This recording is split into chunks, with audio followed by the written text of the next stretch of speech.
Good morning, good afternoon, good evening. It's my great pleasure to introduce today Carlo Ginzburg, a historian whose work over the past 50 years has shaped the way we do and think about history. Professor Ginzburg has taught at the University of Bologna, at UCLA, and at the Scuola Normale Superiore of Pisa, of which he is a proud graduate. His most famous book, The Cheese and the Worms, published in English in 1976, studied the worldview of the Miller Menocchio through the documents of his trial by the Inquisition in 1583, and what it indicated of peasant cultures of his time and place. Translated into more than 20 languages, The Cheese and the Worms helped to spread, sometimes without some misunderstandings, the approach of microstoria or microhistory, a true historical revolution of the late 1970s and early 1980s, which brought together a group of Italian historians around the journals Quaderni Storici. Despite their very different objectives, their works all promoted experimentation and the in-depth observation of exceptional situations with the aim of challenging the great simplifying narratives. Ginzburg opened a microstory collection published by the Turin publishing house Einaudi, which was co-founded by his father, with the Enigma of Piero in 1981. Here, he proposed a radical reinterpretation of the work of Piero della Francesca based on newly discovered documents about the painter. As you see from these two examples, Ginzburg might be a historian on a global scale. He has never ceased, though, to pay attention to local phenomena and their contingent and sometimes accidental connections across space and time. Animated with an apparently universal curiosity and erudition, spanning from Italian witches to Livonian werewolves to native rebels in the Mariana Islands, and from Piero della Francesca to Machiavelli and Pascal, Ginzburg has taught us to investigate traces, follow sinuous threads, and always keep in mind the possibility of the unexpected. And far from the figure of the intellectuel engagé, the involved intellectual, he has shown us how to do it all without forgetting the conditions of production and dissemination of truth, past and present. Today, we are discussing his latest book translated into English, Nevertheless, Machiavelli, Pascal. It was published in 2018 in Italian and by Verso in 2022. And we're doing this discussion in a talk and debate co-sponsored by the Italian Academy, the Columbia Department of History, and the Maison Française at Columbia. First, we will have comments and questions by two wonderful scholars whose own trajectories have crossed Ginzburg's own path several times, Raphaëlle Burns and Pierre. And each of their intervention is going to be followed by responses by Professor Ginzburg. Then we will open the discussion to the audience. So please write your questions either in English or French in the Q&A tab, right? This is a webinar, so you have to use the Q&A. And you can do this at any time during the discussion, and I will read them to our panelists. Forgive me in advance if I paraphrase or synthesize some of the questions. Before going into this discussion, let me say a few words about our panelists.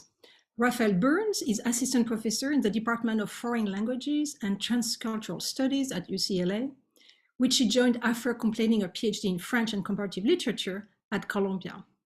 Her research focuses on ethics and the transmission of knowledge in early modern literature and has evolved along two main axes.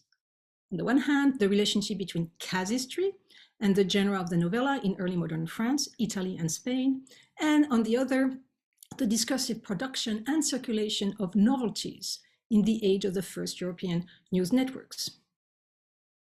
Her first book project, provisionally titled The Stories We Tell, Novellas, News, and the Uses of Casuistry in Early Modern Europe, examines representation of legal, theological, historiographical, and medical modes of case thinking in the novella collections of Boccaccio, Marguerite de Navarre, Matteo Bandello, and Cervantes. Pierre Force received his academic training in France, where he was the fellow at the École Normale Supérieure. He works on the interface between the humanities and the social sciences and has published in the fields of early modern French literature, intellectual history, and social history. He's the author of Le problème hermeneutique chez Pascal, was published in 1989, Molière ou le prix des choses in 1994, Self-Interest before Adam Smith in 2003, and finally Wealth and Disaster, published in 2016. Pierre Force chaired the French department at Columbia from 1997 to 2007, and he is also a member of the history department.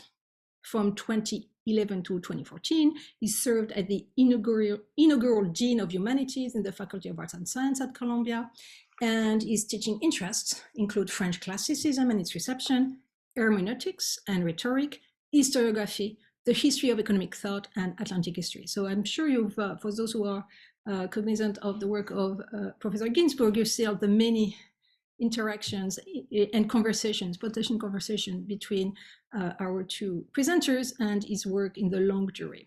So without further ado, we will start this discussion with comments and questions by Raphaëlle Burns. Thank you very much. So thank you, Emmanuelle, for these introductions, and thank you also to the Maison Française for making this event possible. And of course, thank you, Carlo Ginzburg, for being here with us to discuss your latest book. So I will start with a little sort of entry into your latest book, so Nondimanco, Machiavelli, Pascal, before moving on to a few questions of my own on the book. So it focuses on what might seem like an unlikely couple, and it does so from a particular perspective, so Machiavelli and Pascal. So effectively, you explore the complex web of textual connections that binds these two authors together, even as it sets them apart. And it does so around one particular theme, which is casuistry. And so by casuistry here, I mean the theological practice of applying general rules or norms, so moral or religious rules or norms, to particular cases, and of accommodating or even at times suspending the application of these rules as the need arises. So that is to say, in order to judge equitably of the case at hand.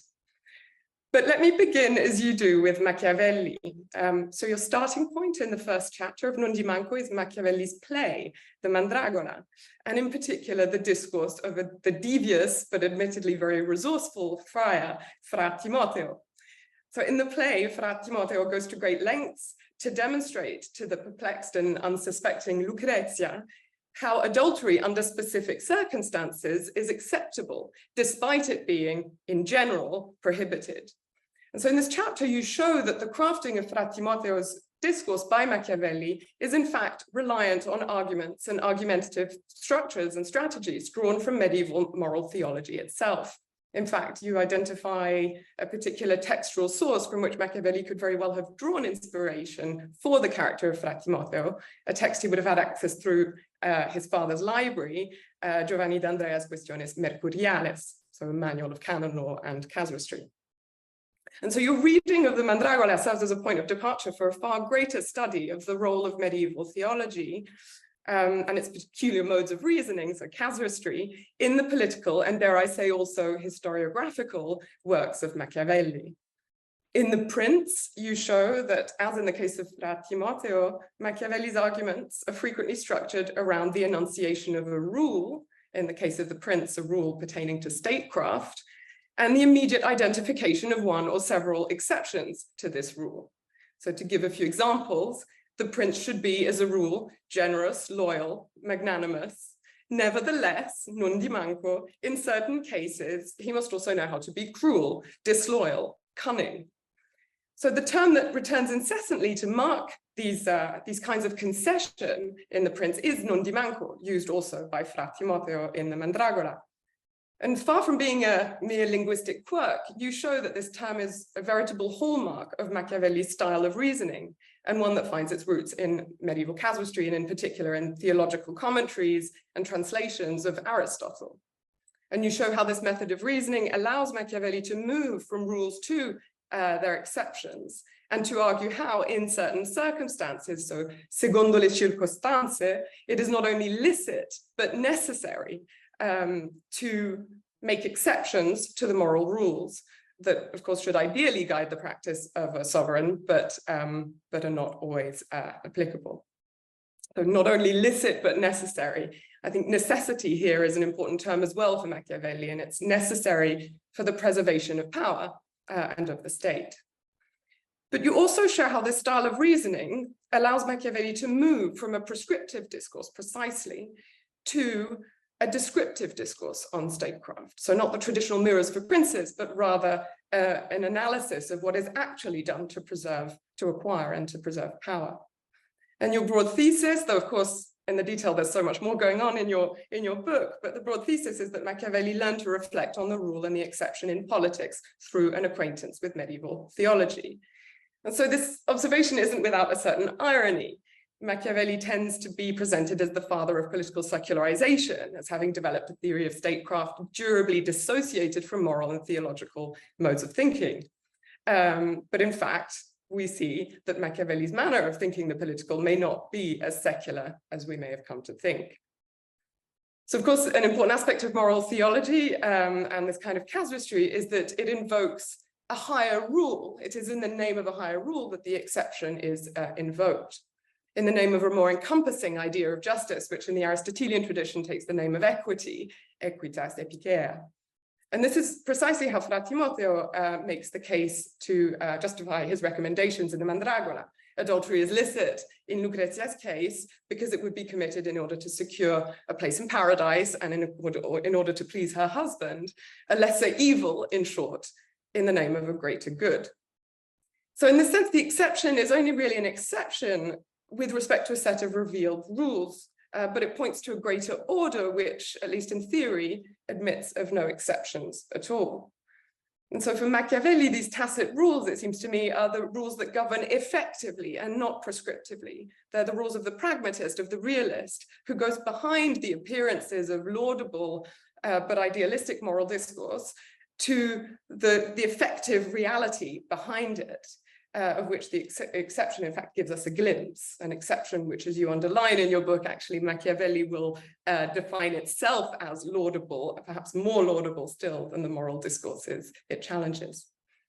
So the concessions to the rule signaled by the term nondimanco in Machiavelli's political analyses, in the way that you present them in your book, also serve to just juxtapose two competing political discourses, one connected to the virtue of the prince, so that is the moral discourse, and one amoral discourse focused on what Machiavelli will call virtù.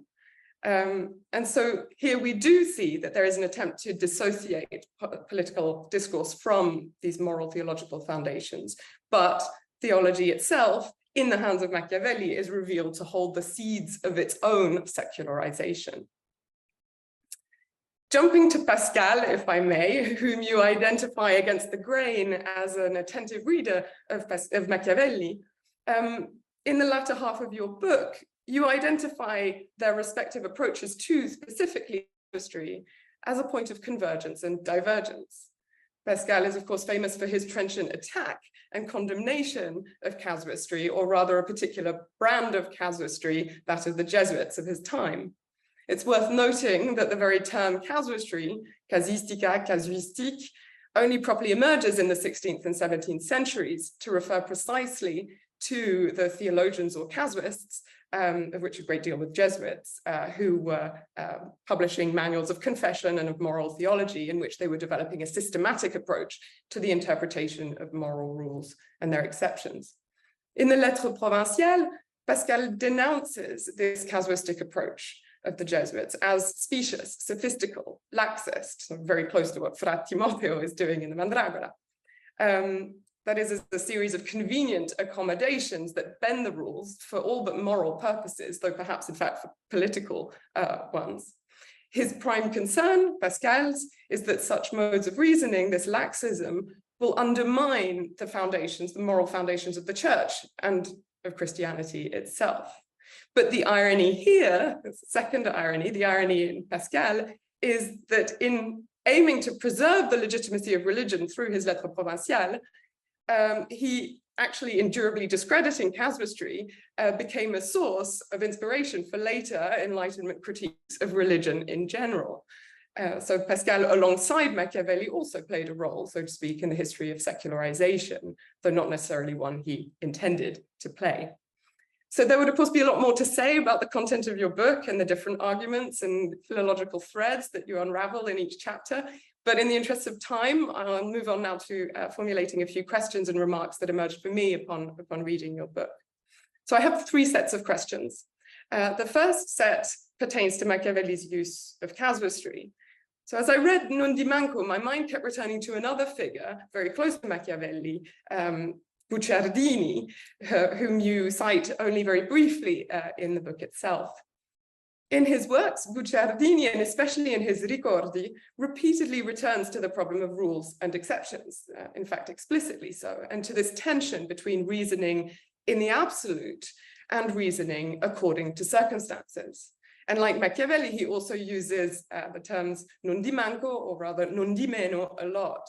So I wondered why not include Guicciardini in the history of casuistry that you trace, this sort of political, theological history of casuistry. And to my mind, the answer lies in Guicciardini's skepticism with regard not to case thinking, but to exemplarity. So unlike Machiavelli, Guicciardini is much less confident in the promise of exceptions to acquire a paradigmatic status. He precisely criticizes Machiavelli for his propensity to generalize on the basis of exceptions, that is, to transform exceptional cases, usually cases of exceptional men, into examples for a new politics. And in a sense, strictly speaking then, Guicciardini is more of a casuist focused on the case than Machiavelli himself, who is drawn to the potential exemplarity of exception or a case. For Guicciardini, exceptions are simply exceptions. They don't tell a greater story, they can't reveal deeper laws, or at least not ones that we, or that human cognition can ever grasp. So in short, for Guicciardini, if it's very useful to be able to discern exceptions in the conduct of everyday life, their cognitive value remains weak beyond themselves. A point which I believe distinguishes him as a result, not only from Machiavelli, but perhaps also from Pascal. And so this skeptical tradition of case thinking that draws us from Guicciardini also through to Montaigne for the link between Italian thought and French thought in the 16th century is a thought that identifies a crisis of exemplarity that effectively restricts or redirects the cognitive value of thinking in cases. And so that's how I identify the sort of difference here between Machiavelli and Guicciardini. But reflecting on Machiavelli and Guicciardini also raised a few questions for me regarding to the extent to which other forms of casuistry or case thinking, not just theological and juridical, but also medical and rhetorical, would have played a role in the development of their political thought. They both have recourse to numerous medical analogies in their political analyses. And there are indications that they may even have considered medical casuistry, medical case thinking, to be a more appropriate model than theology or jurisprudence for understanding politics. I'm thinking here also of Machiavelli's words at the beginning of the Discorsi on the need to create a case-based discourse, a case-based tradition adapted to statecraft, a corpus of historical cases and examples upon which they can draw. And he takes as examples the casuistic tradition of law, but also of medicine. My second question, or my second set of questions, pertains precisely to the kind of double discourse that Machiavelli develops around nondimeno, around the use of nondimeno.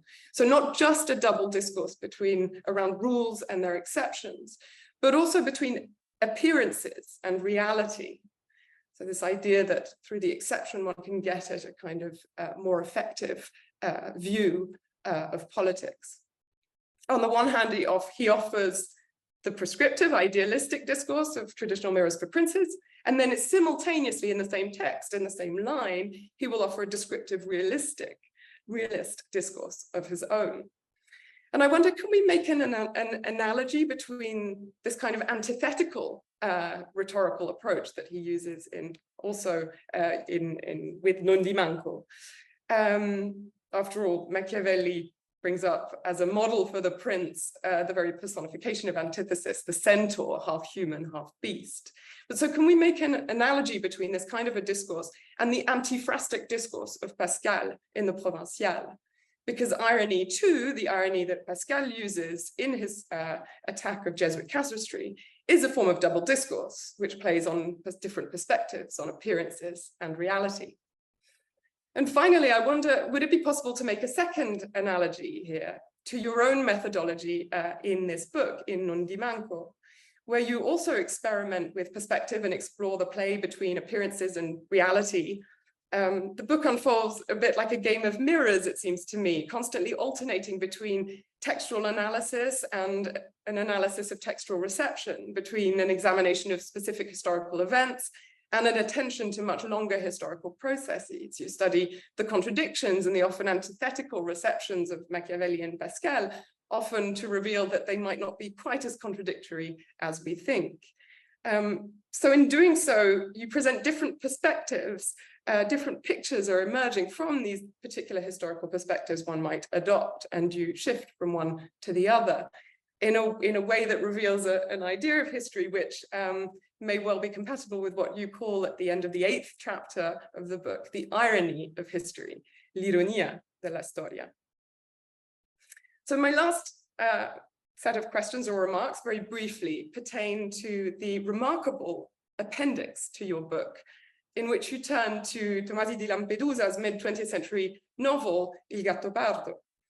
So in a sense, to me, this appendix is truly exceptional. It's abnormal, anomalous with respect to the rest of the book, because it discusses a completely different time period and also a different narrative genre.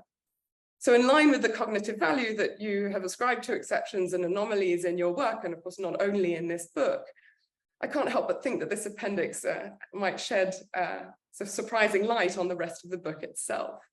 I have many thoughts on the significance of this appendix, but of course no time to develop them now. What I will note is that the appendix ends with an arresting, and if I might say, provocative last assertion. La storia non è la realtà. History is not reality in its most condensed form, which seems to condense really the challenges of historiography itself, challenges which I think you evoke between the lines in every chapter of your book. So whether this is a statement we can unpack here together today, or whether it's up to every reader to reckon with it individually, I don't know, but I think I have spoken enough for now, and I will leave the floor to you. Thank you. Thank you. Thank you for this extremely dense and challenging presentation of my book, and also for your questions. Now, I don't know whether I will be able to answer your questions in an appropriate way, but let me say something about the genesis of this book. This was just after September 11. And at that moment, I was supposed to prepare the syllabus for my graduate class at UCLA. I was still in Italy, and I was shocked as everybody. And then I thought, well, as a topic for my class, I will read Machiavelli's Prince as a crucial text in the history of secularization. In which sense? Well, I regard secularization as an appropriation of theological notions, theological strategies, theological metaphors, and so on, in a secular perspective. So there is an ambiguity in secularization, and I always insist on the fact that this process is still in the making. Now, I started to prepare my syllabus navigating on internet. Retrospectively, what I found shocking was the fact that I started to construct my syllabus looking for the word casuistry. And I tried to make sense of this. And there were two texts which could have played a role. One is a passage by Benedetto Croce, in which he opposed Machiavelli's moral commitment to, let's say, the casuistic subtleties of the Counter-Reformation. And then there was a passage in Luigi Russo's book on Machiavelli, which he published after the war, and there is a dedication to my father, Leone Ginzburg, and to Nello Rosselli as martyrs of anti-fascism. And Russo said, I mean, as a comment on Fra Timoteo's speech, that it was a kind of early example, which is wrong, of casuistry. So I started looking for casuistry, and then I came across a passage by a Jesuit, a text by an Italian Jesuit, Mormando, and he mentioned a sermon by San Bernardino da Siena, in which there was a reference to Giovanni d'Andrea. And suddenly I thought, but I came across this name in Bernardo Machiavelli's Libro di Ricordi. Now, what is really strange is the fact that this book has been used, as far as I know, by Machiavelli scholars only for passages related to Machiavelli's childhood, Machiavelli going to school, Niccolò meaning. Now, there was something else in that Libro di Ricordi, not only, let's say, Bernardo buying a cow and so on, but also, let's say, titles of books which he bought. And one of those books was Giovanni d'Andrea's Mercuriales lectures, so to speak. Now, I started to make a comment, I found, I mean, I think that the connection is obvious between, let's say, well, obvious, let's say, afterwards it looks obvious, between Fra Timoteo's speech and Giovanni Andrea's passage. Giovanni Andrea was referring to usury, Fra Timoteo to adultery, but the structure of the reasoning is the same, and there is also a connection, a reference in both texts to the relationship, the sexual relationship between Lot and his daughters, as a violation of the law, but imposed by the circumstances. Now, I was really struck by this. The idea that Machiavelli, the embodiment of the Renaissance, as they say, was, let's say, taking inspiration from a medieval, let's say, doctor in canon law and so on, and taking inspiration from theological casuistry, that was really striking. Obviously, as you say, it would have been possible to, let's say, look for other implicit references to a casuistic reasoning, as in the introduction to the Discorsi. I mean, the idea of, let's say, the reference to medicine, which are implicitly related to the body politic. But I think that, let's say, that was something which was already rather well known. What I discovered was something totally unexpected. And I think that this also paves the way to my answer to your second question. Why Guicciardini is not there? Well, because I mean, I thought that all those references made by Guicciardini to Particolare are really well known. And what is lacking in Guicciardini is the tension, the radical tension, as you said, I think, at least in the comment you sent to me, the radical tension between, let's say, the norm and the exception. And I must say, I was much more interested in that. So let's say, at that bifurcation between, let's say, something rather well known and something completely unexpected, I decided to work on something which was completely unexpected. I mean, I think it would have been possible to dilute, let's say, my approach of looking for other references to casuistry and so on. But I thought that focusing on that case, Machiavelli's case, from that unexpected point of view, would have been much more interesting. And then I came across Pascal, which was also absolutely unexpected. So the idea, let's say, of emphasizing Pascal's debt to Machiavelli, that was a surprise. And then there was also something else, which I think is going to be mentioned by Pierre Force in his question. I mean, the very beginning of my introduction. So I wait for his question, meaning the reference to Carl Schmitt and to political theology. But I mean, I would like to insist on the fact that there was something about my own approach, which was related to not only to casuistry, but also to the idea of working on a case study, focusing on a case study, and then also looking for possible generalizations. And here, as you said, I mean, there is something which explains my fascination for my discovery about Machiavelli.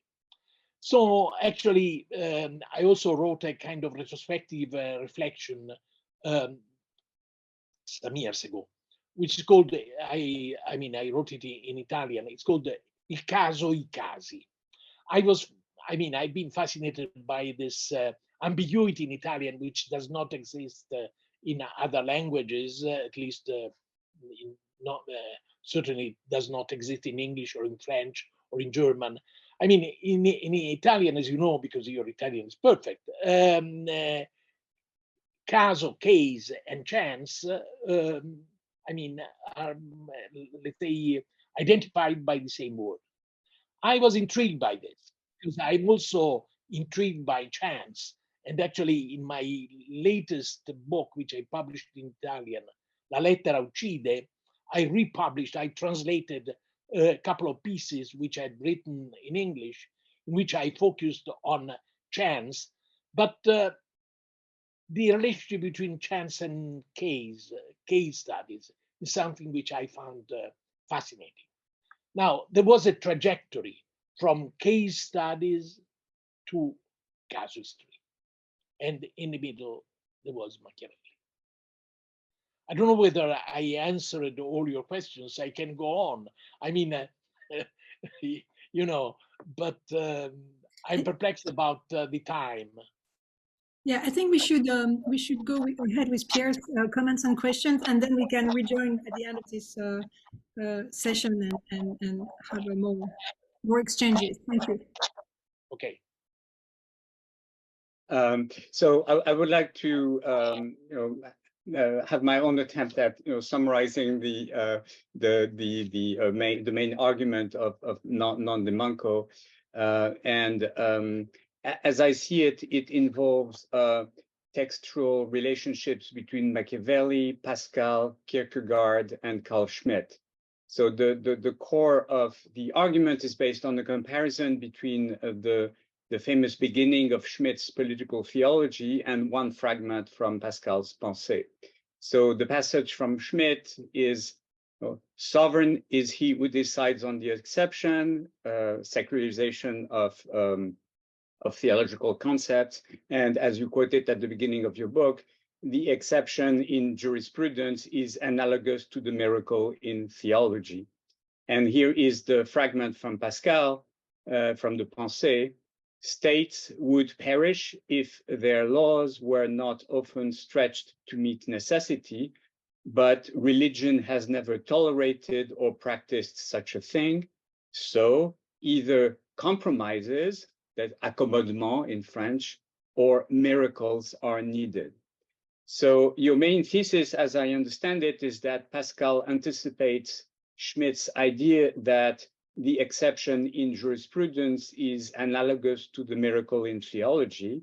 And in the fragment I have just quoted, he offers an analogy between, on the one hand, politics, in which the survival of the state is predicated on making exceptions to the law, accommodement, and on the other hand, religion, in which the survival of the community of believers is predicated on miracles by an omnipotent God. This anticipates Schmidt's thesis about political concepts being secularized versions of theological concepts. The sovereign is to politics what the omnipotent God is to religion. He decides on the exception, just as God has the power to make exceptions to the laws of nature.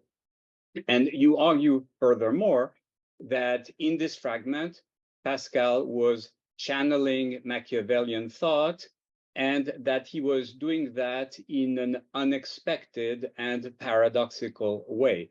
And I quote you from actually an article that's separate from the book.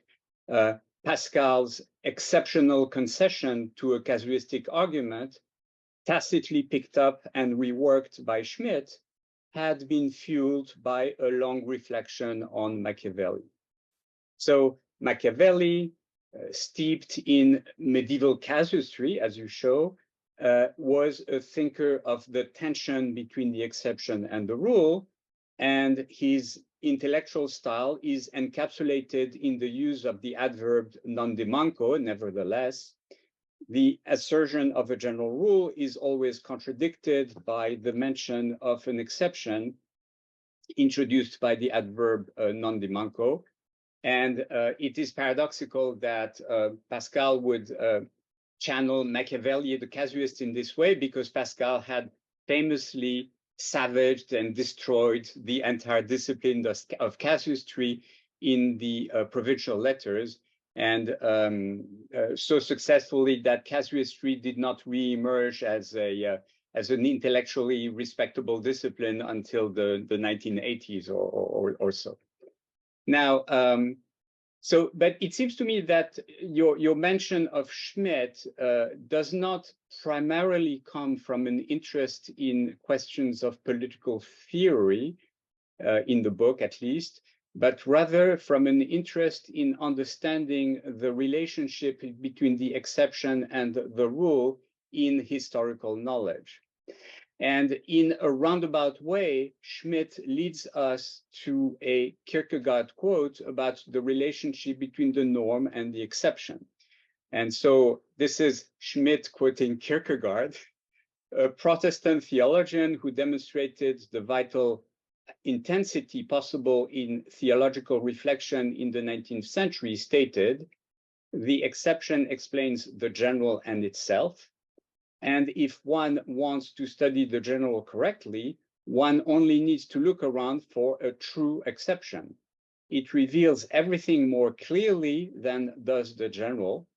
Endless talk about the general becomes boring. There are exceptions. If they cannot be explained, then the general also cannot be explained. The difficulty is usually not noticed because the general is not thought about with passion, but with a comfortable superficiality. The exception, on the other hand, thinks the general with intense passion." And here I'm quoting you from a text you wrote about 10 years ago. "Anomalous cases are especially promising, since anomalies are, as Kierkegaard once noted, are richer from a cognitive point of view than norms, insofar as the former invariably include the latter, but not the other way around. So when we notice an anomaly, it registers as such in our minds because it contradicts a norm that we have heretofore accepted as such, explicitly or implicitly. On the contrary, when we state a norm, we cannot foresee the exceptions that might contradict it." So through these nested textual references, Schmidt echoing Pascal and alluding to Kierkegaard, all referring back to Machiavelli. So I think you are conveying the point that contrary to a widespread misconception about microhistory, the anomaly is never to be considered for its own sake, but rather as a step towards generalization. And I think that that's really the meaning of the reference to Schmitt. So when Schmitt writes that the sovereign is he who decides on the exception, he is not interested in the exception per se. He wants to show how exception allows us to understand sovereignty itself. So as Schmitt said, channeling Kierkegaard, speaking in generalities is imprecise and boring. Nevertheless, the knowledge of the general that comes from considering an exception is compelling. Now, briefly, I would like to go back to the Pascal fragment that you quote at the beginning of Nondimanco. So you read it as proposing an analogy between the exception in politics and the miracle in theology. And here I'm rereading the fragment with what follows. So states would perish if their laws did not often give way in times of necessity. But religion has never tolerated or practiced this. So either these compromises or miracles are needed. And Pascal goes on, there is nothing strange in trying to preserve oneself by giving way, but this is not, strictly speaking, preservation. Moreover, all states wholly perish in the end. None has endured 1,000 years. But the fact that this religion has always been preserved and is inflexible, this is divine. And indeed, here there is a comparison between states, which survive by making exceptions, and the survival of religion, which is understood as divine, that is miraculous. However, if we look at the context of that quote, it gives us a fuller understanding of what Pascal is saying. And when he is talking about this religion, he is in fact alluding to Judaism and Christianity together on the grounds that, as he says, les vrais juifs et les vrais chrétiens n'ont qu'une même religion. True Jews and true Christians have but one and the same religion. And so he is making the point that there has been one religion since the beginning of time, because he believes that Judaism began with Adam and Eve. So it's really since the beginning of time. So it's been the same religion, Christianity as a continuation of Judaism, and it's a religion that has been inflexible from a doctrinal point of view. It has never made any compromises. It has always, stuck to his own rules. And we know that normally, in order to survive, you have to compromise. But the Jews have not done that. They have remained inflexible. And they have managed to survive persecution and many attempts to destroy them. Therefore, that survival is miraculous. We have to see the hand of God in that. So that's the theological argument. And so for Pascal, so the emphasis is on the history of the Jewish people, which is explicitly described as exceptional and miraculous. Exceptional because beliefs by definition change and multiply, and cependant, or nondimanco, the Jews kept believing in the Messiah. Miraculous because the Jewish religion survived in spite of its doctrinal inflexibility. So what I would suggest is that in those fragments, Pascal's point is not so much an analogy between the political and the theological than it is a contrast. And so this contrast is perhaps less Schmittian or Machiavellian than you say when it comes to its contents. However, it is definitely Machiavellian in the sense of casuistic in its logical structure. The general rule is that human communities subsist by making exceptions to their rules. The Jews are anomalous. They are an exception to the exception-making habits of humans. They have endured even though they have strictly adhered to their religious precepts. So we have to see the hand of God in this anomaly.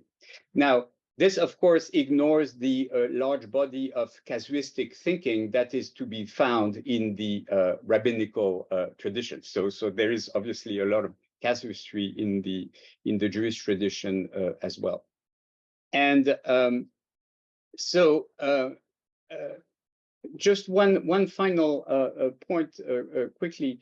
So a quick word search in Pascal's Pensée reveals a frequent use of the adverb néanmoins or the adverb cependant, nondimanco, often in the context of arguing on both sides of an issue, as the casuists famously did. And one example, which happens to be on the tension between the exception and the rules, from the Pensée, it is unfortunate to be the exception to the rule. It is even necessary to be severe and opposed to the exception, but nevertheless, as it is certain that there are exceptions to the rule, we must judge severely, but justly.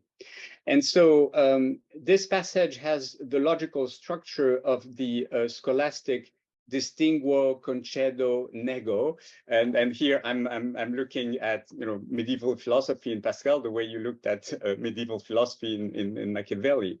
And casuistry is all about answering questions by making distinctions.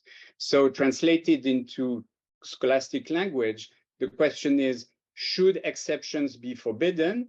Response, distinguo. If the interpreter is lax, yes, concedo. Nevertheless, if the interpreter is strict, no, nego. So essentially the criticism is that being lax, the Jesuits have reversed the relationship between the exception and the rule. And I'm quoting Pascal again, criticizing the Jesuits. They make the rule out of the exception. The ancients gave absolution before penance, do so in a spirit of the exception. But of the exception, you make a rule without exceptions, so that you no longer even want the rule to be an exception. So in that sense, the dispute between Pascal and the Jesuits perhaps was not about allowing or not allowing exceptions, but rather on how restrictive or how generous one should be in granting exceptions. So my question would be, given the frequent use of néanmoins, nondimanco, by Pascal in the Pensée, is it fair to oppose Machiavelli and Pascal regarding their use of casuistic reasoning? In other words, was Pascal's concession to a casuistic argument exceptional?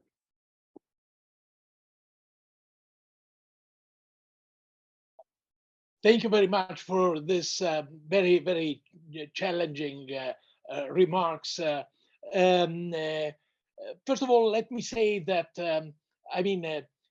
to start the introduction to my book with that reference to Carl Schmitt and his connection with Pascal was, rather bizarre, maybe, because in fact, first of all, I started from the comma, and then I pointed at the beginning of a research which is not developed in the book.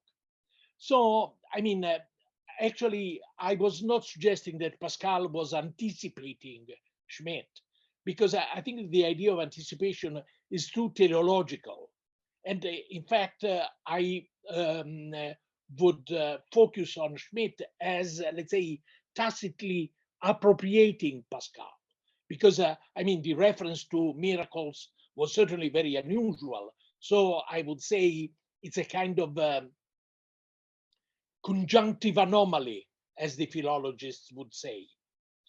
Now, in the message you sent me, you said something which was extremely helpful to me, and I would like to thank you, because you pointed not only to the fact that Pascal, after the quotation I made very quickly, was also stressing the intricate relationship, actually the identity of the two religions, something which obviously horrified Schmidt, which is so full of anti-Semitic, aggressive attitudes until the end of his life.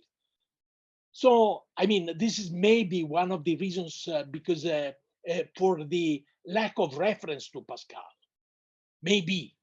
But in any case, you also pointed to something which I should have looked at, meaning the fact that after the next pensée, Pascal said, voyez les ronds dans Montaigne. Look at the mark made in essay, and this has been interpreted as a reference to essay 123, de la coutume et de ne pas changer aisément une loi reçue, on habit and on never easily changing a traditional law. And I think that this reference is very pertinent.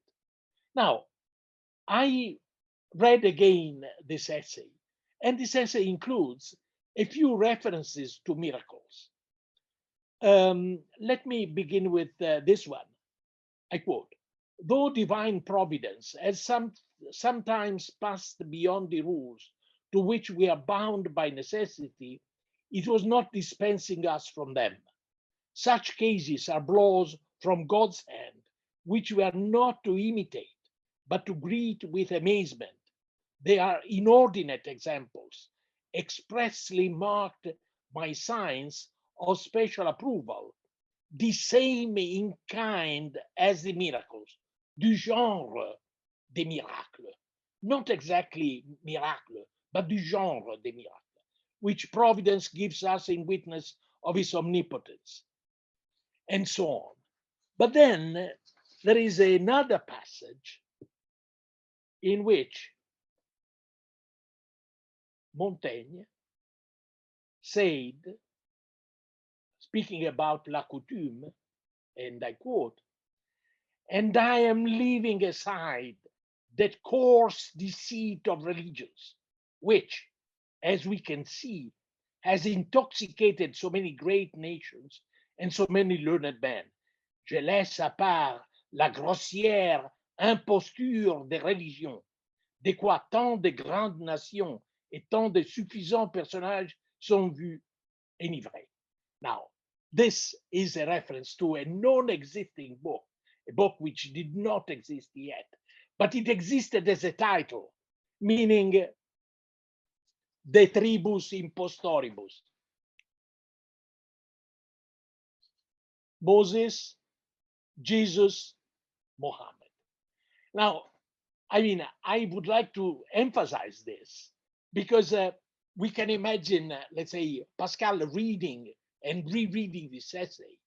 And I think this double reference to kind of miracles, and then je laisse à côté la grossière imposture de religion, throws a light on the extremely complicated relationship between Pascal and Montaigne. So let's say when Pascal reworked Montaigne in that comment on miracles, it was going beyond Pascal, but beyond Montaigne. And certainly Schmidt was going beyond Pascal. So, I mean, I think that when we are looking at this extremely complicated trajectory, which I suggested, as a trajectory towards a secularization, in which even Pascal, paradoxically, played a role, I think we should, let's say, reject the idea of anticipations and focusing on, let's say, the reworking of different texts from different perspectives. So filters become crucial. And I think this is crucial in the history of reception. Now, I must emphasize that in my book, Nondimanco, I tried to go beyond the kind of widespread notion of reception and history of reception. I'm thinking about Yaus, for instance. I mean, the idea of opposing history of reception to, let's say, textual philology. And I think that, in fact, it's possible in some cases, not always, to use the reception in order to unveil some elements of the original text which have been missed by most of the readers, but not all of them. So, for instance, I mean, Schopius, the idea that Schopius saw something in Machiavelli which actually was, let's say, reworked by Bale, but something which has been, let's say, missed by all those readers who constructed a kind of nearly caricatural image of Machiavelli. So I think that it's possible to use the history of reception in some cases in order to see something which goes to the text itself.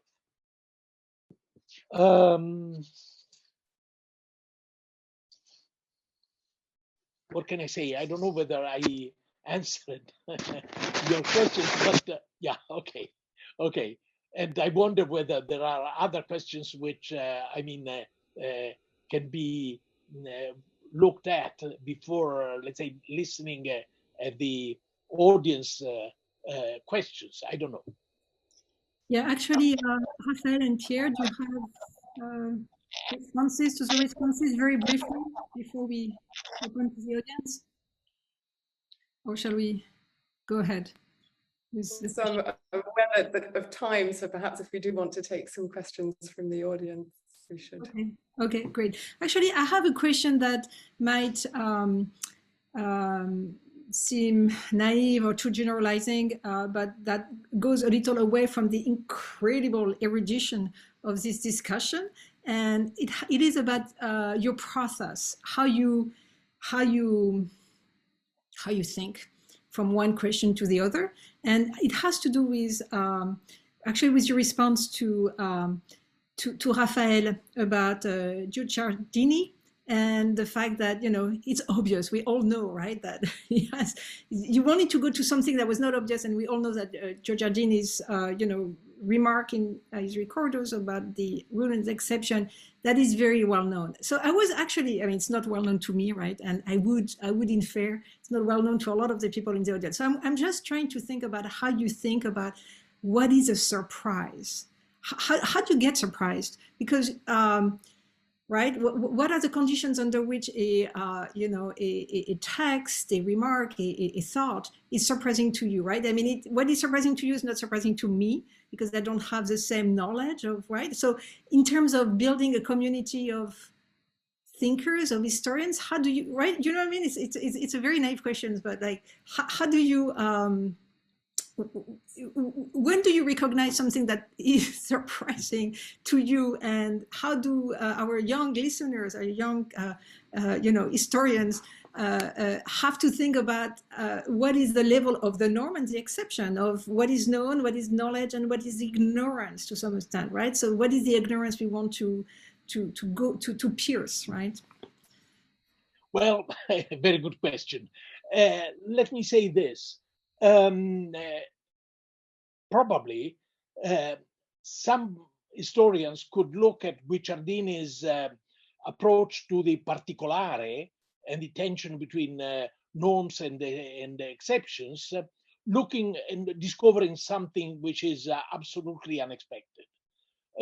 So I'm not denying this, but in a way, I made a kind of quick evaluation, and I thought, if I discovered this about Machiavelli, I think it would be a mistake to dilute this discovery through a comparison.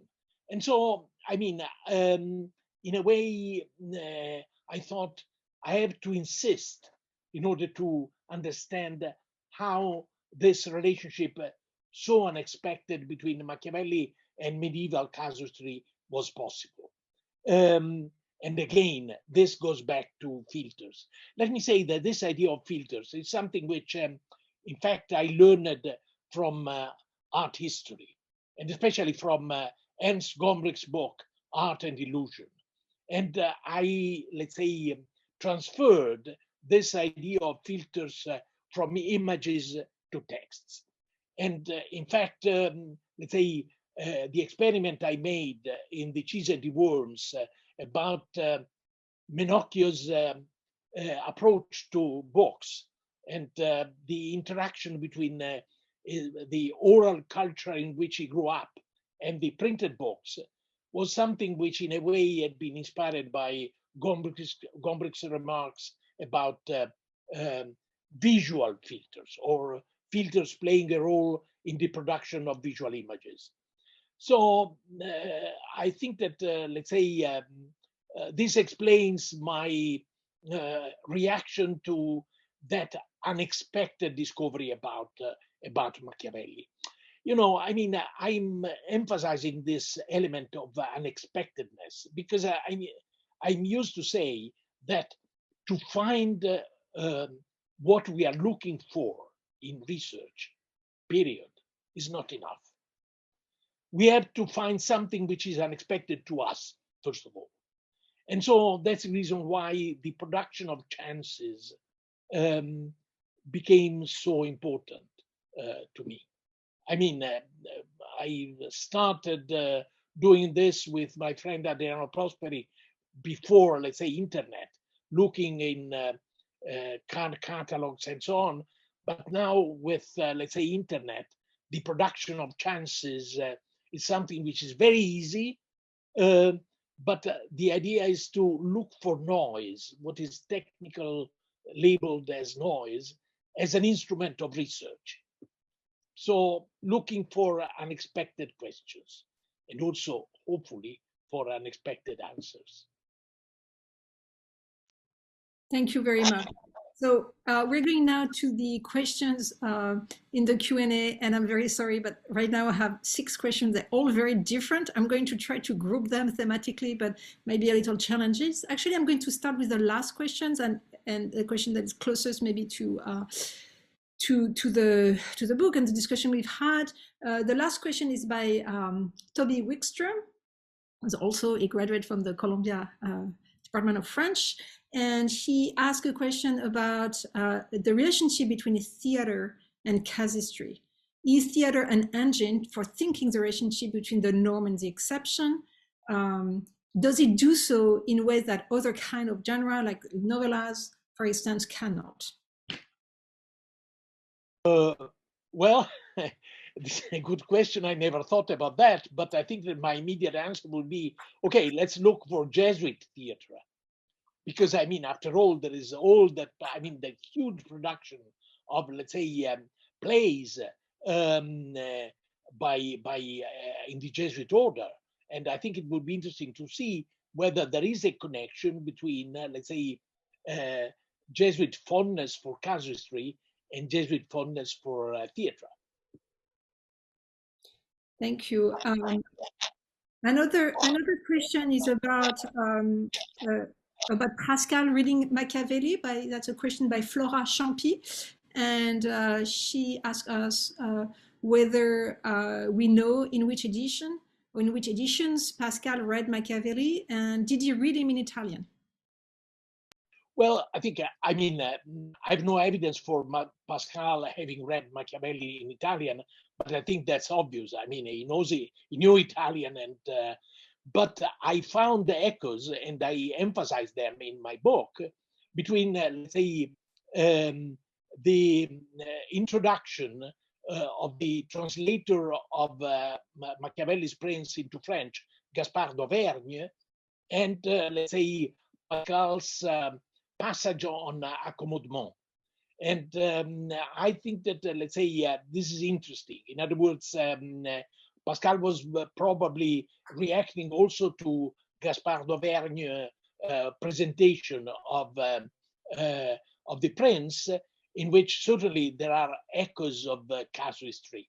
So the idea that Pascal was also, let's say, listening at casuistry mean, this is not absurd. I mean, Pascal's openness of mind is spectacular. And I mean, he was certainly fighting against casuistry, but at the same time, I mean, reading casuistic literature and so on and so forth. So let's say that paradox is certainly at the very center of a very paradoxical thinker. Yeah. So just on the reading of Machiavelli, so the complete works of Machiavelli in Italian were included in the library of Le Maître de Sacy, who was one of the solitaires of Provinciales. So so it's very likely that Pascal had access to the complete works of Machiavelli in Italian. Yeah, thank you. Thank you. So there are two questions about the, politico-theological. One is about, it's by an anonymous attendee who asked a question about the miraculous. Since with the assertion that the miraculous is the foundation for religion, shouldn't this be constrained to Christianity? Obviously, most of the other great world religions like Buddhism and Islam do not introduce the miraculous in their belief systems. Well, let me go back to that essay by Montaigne, in which he says, miracles depend on our ignorance of nature, not on the essence of nature.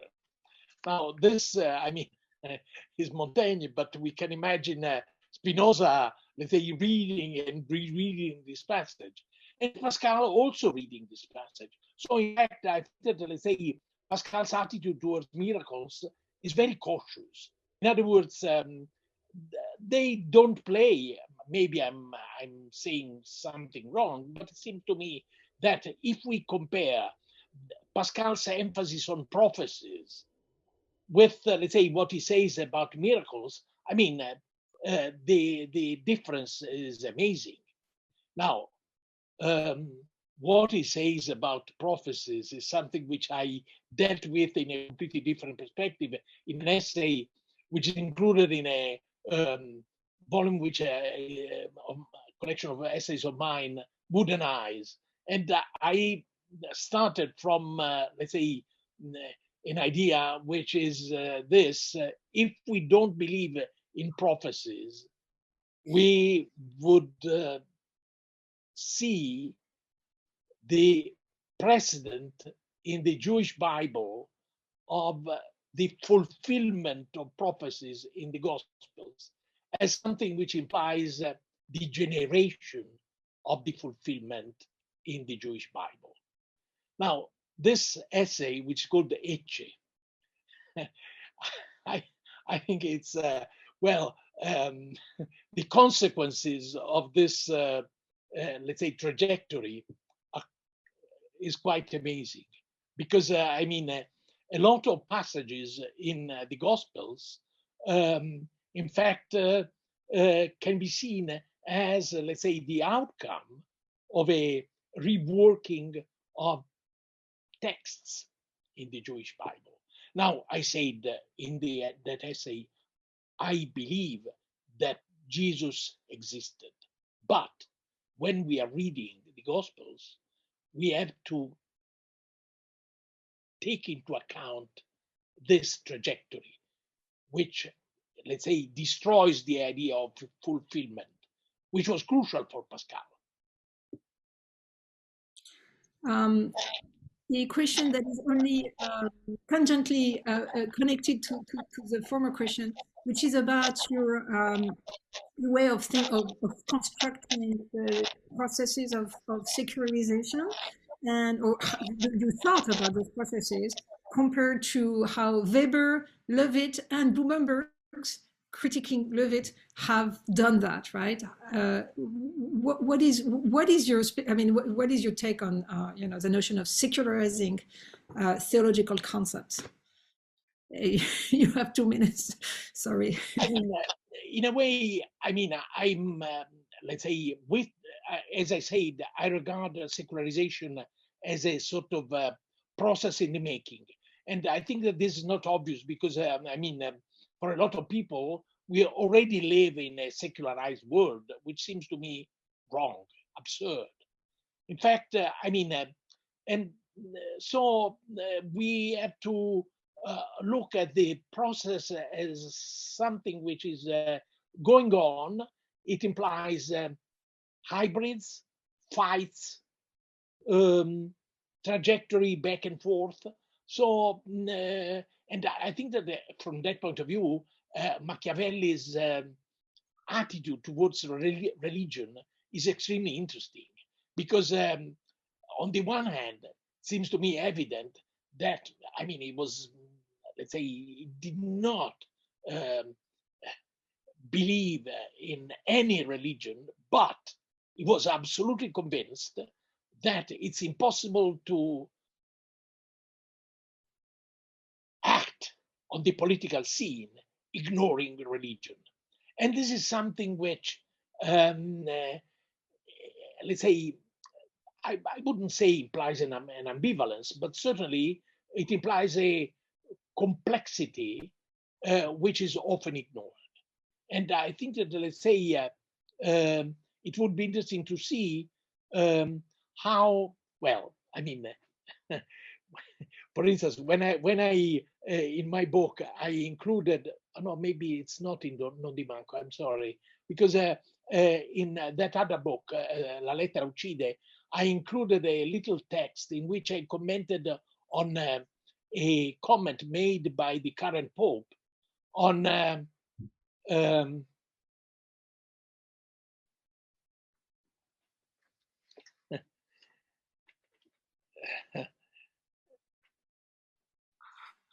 just a moment.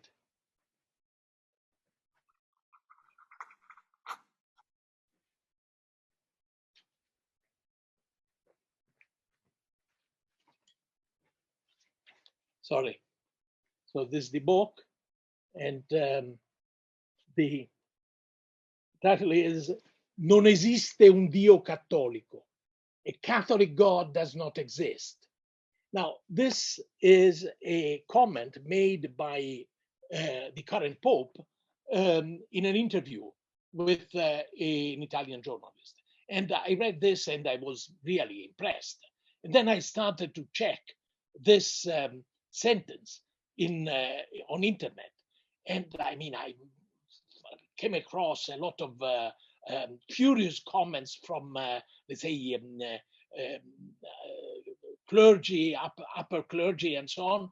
But I also discovered that, in fact, this sentence was not by the current Pope. It was by another Jesuit, Cardinal Martini. And then I went backwards, and I think that, let's say, the beginning of this idea is in the Jesuit order by, let's say, the Jesuit who started the evangelization of China. It's Matteo Ricci. Matteo Ricci. I still remember when I was in Beijing, I saw the tomb of Matteo Ricci, which is very moving. And so when Matteo Ricci decided to, let's say, translate the word God into Chinese, he was confronted with a problem which I think is still at the center of the Jesuit order. Thank Dio you. non è cattolico. God is not a Catholic. Mm. And I think that this, this kind of sentence, which was certainly extremely bold when Matteo Ricci started to translate the word God in Chinese. But as we know, then the fight about Chinese rights started, and ultimately that was the led to the suppression of the Company of Jesus. So we live in a different world, but nevertheless, yes. I have three more questions that are related to the political thought of our authors. One is about Machiavelli's and the tension between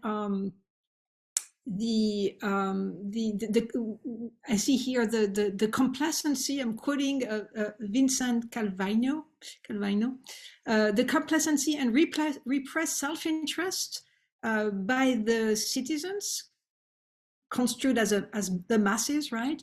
And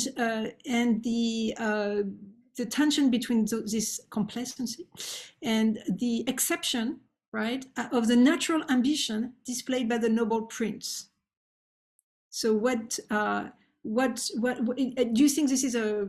I'm trying to understand the question. Do you think this is like a central kind of dynamic in the text? Sorry, I missed something about the question. I'm unable to. Actually, I'm not sure I understand the question myself. So if Vincent Calvino, you want to rephrase the question in the Q&A, I'd be happy to rephrase it. Or maybe my co-panelist can. Do you consider Machiavelli's citizen masses an exception to the natural ambition displayed by the noble prince? So is the question, was Machiavelli an exception? No. In Machiavelli's work, is there right?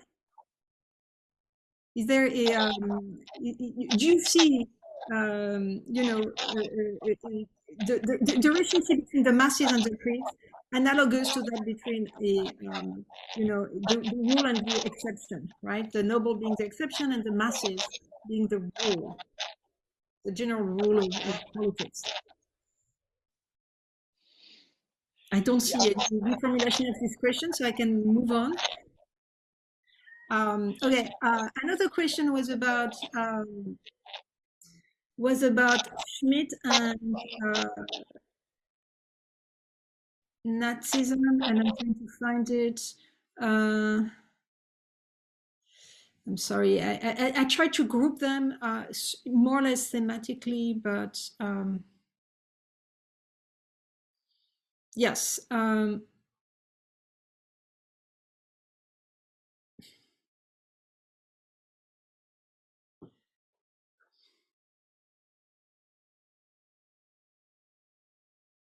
Oh yes, so this is a question by Roberta de Monticelli.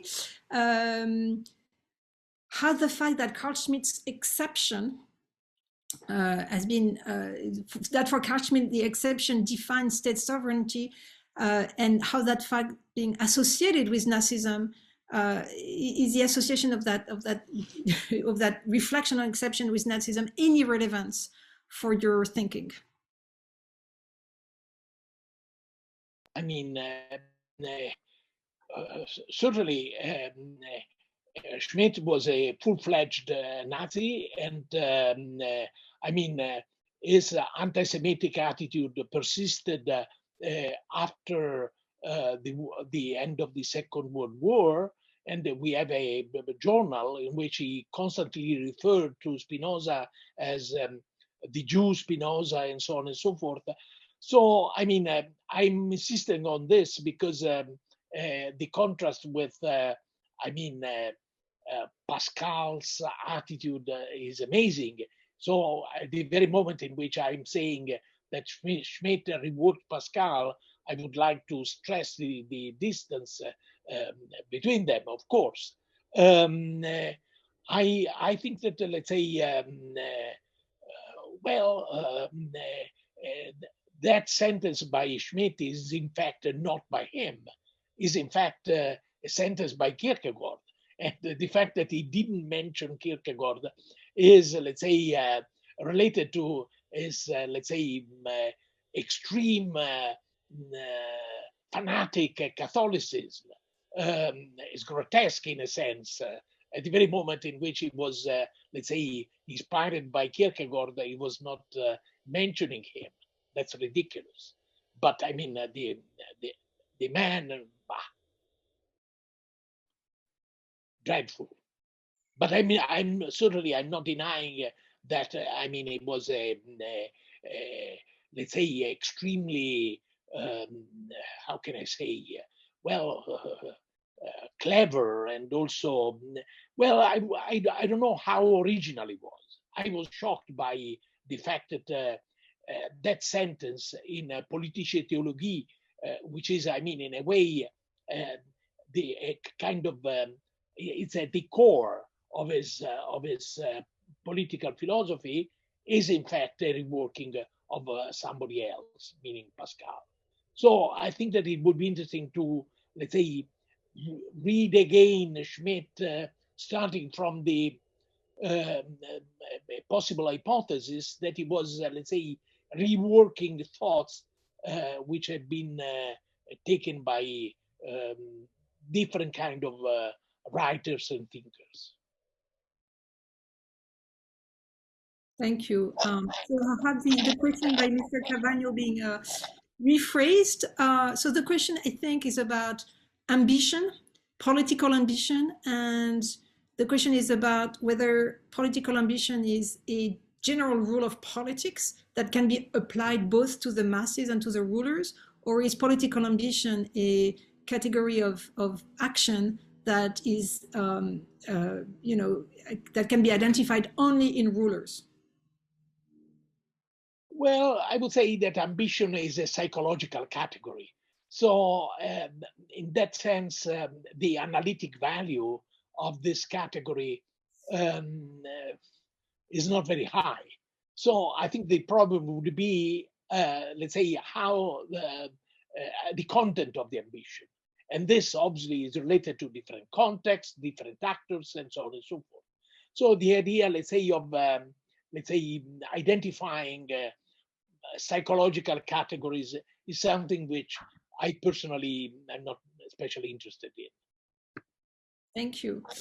And we have a final question about the appendix in your book and your comment on the Gado-Pardo and your affirmation that history is not reality. We have another anonymous attendee, unless it is the same one, who is asking us about what if you could develop that thought, if you could expand on this affirmation that history is not reality. Well, I mean, that seems to me in a way obvious. In other words, human history is part of a, let's say, process which implies also the disappearance of the animal species we belong to. And so, well, there will be a future in which human beings will not be present on Earth, presumably. And then we may start with, let's say, speculations, not prophecies, guesses. We may think about a robot and so on and so forth. But I mean, I'm not willing to do this. So what I was saying was something which seems to me, let's say, maybe something which must be recalled against, let's say, the pride of, let's say, the human, the animal species we belong. But I mean, in that book I mentioned before, La lettera uccide, there is an essay on Montaigne, in which I reread Montaigne's essay Apologie de Raymond Sebon, in which, let's say, the theme of, let's say, the pride of animal species, identifying gods of their own species and so on, as a subtext, in my view, which is a Marrano subtext. So the target of this is, let's say, the incarnation. But I mean, this is Montaigne. And again, I think this is, let's say, counterintuitive and surprising. And I was, let's say, really surprised by this discovery. But I can go on. I mean, there are pieces of evidence about this. Thank you so much. Thank you for your incredible enthusiasm in answering all these questions. And thank you for your responses to our wonderful speaker. Thank you to Pierre Force and Raphaëlle Burns.